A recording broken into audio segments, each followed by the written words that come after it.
Hey guys, what is up and welcome to a new Tesla update video. So today, as per usual, let's go over Tesla, let's go over the market, let's talk about what is happening, what we can expect moving into tomorrow. Could be a big day tomorrow. We have CPI coming out tomorrow, so let's see how that, how the market reacts around it. I'm pretty sure the expectations are actually for CPI to actually move a little bit higher. So we'll see. But yeah, with all that being said, let's talk about it. If you enjoyed, don't forget to hit that like button. This is not financial advice and I am not a financial advisor. And of course, if you enjoy my technical analysis, I do share my thoughts on the charts and whatnot every single day the market is open, mainly on Tesla stock, in my membership section on YouTube. The link is down below in the description of the video, for just $3 a month. And sometimes I'll share bonus charts, like today, for instance, I shared McDonald's. McDonald's pretty much has a similar setup, which I shared actually pretty much as it was at the bottom. Let me just find that post quickly. Where did I share it? That was the post after. This was after that. What the hell is this? Starbucks I shared today too. I like Starbucks. Starbucks is not looking too shabby. This one here, check this out. Right, this is the post I shared in the morning. Right, pretty much Ryza was retesting those emails. Anyways, the point is I share sometimes other stocks, but let's just jump into it. If you enjoy, again, don't forget to hit the like button. I'm not a financial advisor. Blah blah blah. Moving into Tesla though. Tesla. Beautiful day, up almost rather 3%, closing just above $400 per share, which is the first time we've closed above $400 per share in quite a while, right? It's been a while since Tesla was able to close above 400. So that's obviously a very good sign. So let's talk about the good news and the bad news. Now, the bad news is, well, let's start with the good news, actually. It's an exciting day. Let's not ruin it with bad news first. Let's talk about the good news, right? What's the bullish aspect here? Well, the bullish aspect is, it's pretty simple stuff. We're above every single major moving average, the 50 EMA, the 21 EMA, and even the 9 EMA. We're well above those bad boys. So the bullish momentum is very, very, very, obviously powerful, very strong. And again, this is just not a stock you short, right? Again, if you ever look at this kind of stock right here and you see it above all these moving averages, especially this far above, maybe if it gets too far above, which, arguably we are kind of there, it's kind of like trying to time the bottom on, a stock that's just tanking. And just as an example to show you the flip scenario, where the hell did I put it? Uber. Down another 1% post-market, but it's a similar example where the stock is just all the EMAs are below each other and the stock is well below them, right? You're pretty much just trying to catch the bottom here. Same to Tesla, you'll be pretty much just trying to catch the top, right? Maybe you get lucky, maybe you do catch the top, and maybe that's where it tops out. Absolutely a possibility, but it's not a consistent strategy is the point, right? So Tesla, that's the good news. Now the other good news is the fact that we did close above $400 per share, which is a very nice sign to see. This is again, a very not an often occurrence, but I like the fact that it pretty much, and this is the small trade I did today, which didn't make much on it honestly, but a trade nonetheless, is we essentially took this area right here where you can see not that long ago, we got rejected at $400 per share, got a nice little sell-off. And then what do we do today? On the first 15-minute candle, we went well above it, which is what I was telling my members as well. And then we ended up turning this area back into support, right? So if I put a line across, you can see, for example, right here, right? This general consensus you can see here, couldn't close the candle above here. And then as we push above it on obviously decent opening volume, we pretty much turn it back into support, right? That's a nice sign. Now, the thing I'd be watching for, very carefully is, does Tesla lose this, right? If Tesla pretty much loses really like $398 to $400 per share, and we start closing 15-minute candles below that, which maybe CPI can do that, who knows? That's where maybe the short-term momentum is starting to fall apart a little bit. But the daily is where I'm really eyeballing things more, to really gauge sort of true momentum and is it still bullish or bearish essentially? Again, the simplest way is just these moving indicators, this 9, the 21, and the 50, right? Mainly the ones you want to focus on is the 9 for now, followed by the 21. As long as we remain above the 9 EMA, again, I just view the stock as being just simply bullish, right? Simply bullish.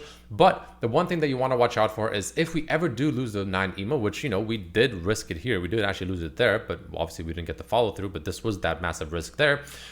You expect it to move pretty much directly down right over to that 21 EMA within a day or two, honestly. Let me show it again, just so you understand, I'm not just talking out of my behind. I'll show you a couple of examples of two stocks that I've been following that actually did this. I did actually get stopped out on them and they did exactly that. Actually, not this one. Spotify is the main one, I think, right? Spotify, look at this. Beautiful, right? It's been hugging it just like Tesla, right? Hugging the 9 EMA, right? Constantly hugging it. And then it finally broke below it. And then it came right down into that 21 EMA the next day. Same with Take-Two Entertainment, pretty much the same idea, right?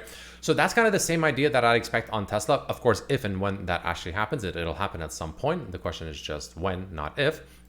But just watch for that, because when the EMAs are this spread apart, the bullish momentum is very powerful. But this is where even just losing the 9 EMA can be a bit of a sign of concern, because if I also bring out the bands, you can see, you know, we are of course well into overbought territory, even on the daily now after this pump to near all-time highs, right? So just word of caution, because, you know, the bearish side here is the fact that, you know, despite the MACD still being bullish and, you know, the stochastic is still cross bearish, etc., etc., etc., you know, we are decently far away from the 9 EMA, right? You know, when a stock moves up this far away from something like the 9 EMA, which is a very quick, fast, aggressive moving average, essentially, you know, it kind of begs the question, are we a little too extended now? Are we a little too far away? You know, do we need to come back to the 9 EMA, right? That's kind of the consensus, or not the consensus, rather the concern that I sometimes have when a stock moves a little too parabolic, right? So just watch for that, right? Just be really careful about that, right? Another example is like Roblox, for instance. I've been kind of tracking a little bit, right? You know, you can make the argument, the fact that Roblox, as I remove this for now, you know, it kind of got overextended here. Same idea, you know, just kept rocketing, and then it got way too far away, and then it came back down, and now it's kind of holding around it, right? So that's kind of the idea that I'm sort of eyeballing right now on Tesla as well. You know, is it a little too far away, right? Is it too far up above everything right now? That's kind of the main thing I'll be watching for, essentially moving forward. I want to remove these for now, and I'll keep it. There's too many. I'm going to remove this line actually. No, I'll keep that one too. Anyway, so that's my main concern. So just watch for this moving forward. Again, with CPI tomorrow, it's anyone's game. Like, who knows how it happens, you know, how it reacts tomorrow, right? Who knows? But again, when I see something like this, despite it still being very bullish, I'm not trying to say it's bearish or anything like that yet. It absolutely can, and at some point will turn bearish. It's not only going to go up forever. That's another story for another day. You know, is it a little too far? Is it a little too extended here, right? So that's something I'll be watching for. Another thing you can watch for, you know, slightly more shorter term, a little bit more aggressive momentum to determine Tesla's bullish or bearishness is going to be the 15-minute chart. Actually, it's pretty powerful with the exact same three indicators. Whenever they're the 21 and essentially the green and the red line are below the white line, it's bearish, and we continue moving downwards. Like, this is a pretty good example right here, right? You can also use the market bias. Market bias does pretty much the exact same thing, but this is a little bit more delicate, I guess you can say. You know, you can get more precise information. You know, you can see they're all below it. Bam, it's, you know, bearish, and then, you know, they all cross above right here, and then look at this, we've been pretty much trending up, and despite Tesla obviously moving below the white line here several times, the point is the fact that all three of them didn't go below the white line. Only, let's say, one of them did, right? But if all three go back below, then that would be of course concerning once again. So that's another way you can kind of pay attention to it, right? Where, you know, despite some potential small bearishness coming here because the red is crossing, or the green's crossing the red, you know, it's still pretty bullish, because, you know, all that can happen is we can make our way back down on the 15 minutes somewhere to around here, which tomorrow will be closer to 397 roughly, right? 397, 398, something like that. And that alone can be support. And we could go sideways for a bit as these kind of EMAs all kind of catch up and kind of group up around here. And then you want to watch really carefully. Do they just hold pretty much like they did, you know, for instance, let's say maybe over here, you can see, right? Massive move up, and then we came back down, kind of hugged around the EMAs for a while, and then they all kind of caught up. They all kind of grouped up together, but they didn't cross below, and even Tesla didn't cross below the white line, the 50 EMA, right? And it, you know, the point is that it held, and that's kind of the idea that I'm looking for here on the 15-minute, because, you know, this can happen. We can get a bit of sideways action, but if we start crossing below, and these bad boys up here also start crossing below the white line, that to me is going to tell me that, you know, the bearish momentum is going to start to kick in, at least for the very, very short term. It is a 15-minute chart, but that also will tell me the fact that, you know, we're most likely getting ready to make our way down back to the 9 EMA on the daily chart, which is of course still well below us, currently sitting at around 371. Tomorrow it'll probably sit in the mid 370s. So that's my overall consensus on Tesla. Now, of course, you know, let's just say we do go higher, right? That's a possibility, right? What is the next move higher? Well, the first move is going to be obviously retesting all-time highs. We haven't actually done that. We got very, very close to it, but we didn't quite get to it, right? The all-time highs you can see here is sitting at pretty much 414.5. So I really wouldn't be surprised if we actually break that and go to 420, and then that's where we ultimately reject, because, I mean, it's Tesla.